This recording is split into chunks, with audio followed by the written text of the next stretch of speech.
నమః, శ్రీ బటుకునాథాయ నమః, శ్రీ మహాగణాధిపతయే నమః. ఆషాఢ పూర్ణిమ రోజు, గురు పూర్ణిమ రోజు గురుకి ఏ విధంగా పూజించుకోవాలి? పంచాంగకి అనుసరించి మనం చూసినట్లయితే గురువారం మరియు శుక్రుడు ఒక నక్షత్రం. గురు దేవగురు, శుక్రుడు దైత్యగురు. ప్రతి మనిషిలో సతోరజోతమో గుణాలని 3 గుణాలు ఉంటాయి. వాళ్ళలో ఏ గుణం ఎక్కువ ఉందో ఆ గుణ ప్రకారంగా ఆ గుణం ప్రధానంగా ఉంటుంది. అయితే మనకి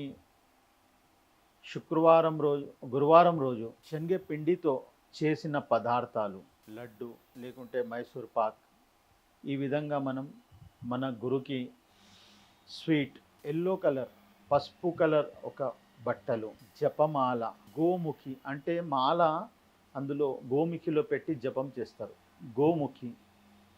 ఇంకా మనకి పసుపు మాల కూడా దొరుకుతుంది, జపమాల పసుపుతో తయారు చేసిన ఆ జపమాల, వ్యాసపీఠం అంటే మనం గ్రంథం పెట్టుకునే ఒక వ్యాసపీఠం కూడా మనం గురుకి గిఫ్ట్గా ఇవ్వచ్చు. ఇదే విధంగా శుక్ర నక్షత్రం కాబట్టి ఆ రోజు మీరు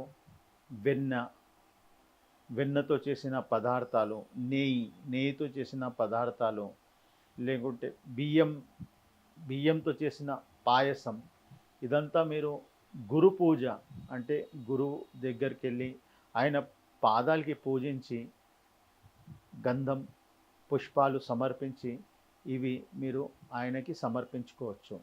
ఈ విధంగా గురు పూర్ణిమ రోజు మీరు పూజ చేసుకుంటే మీకు అత్యుత్తమైన ఫలితాలు దొరికే అవకాశం ఉంటుంది. శుభం భూయాత్. Please subscribe to the channel and download the Politicos app from the links in the description.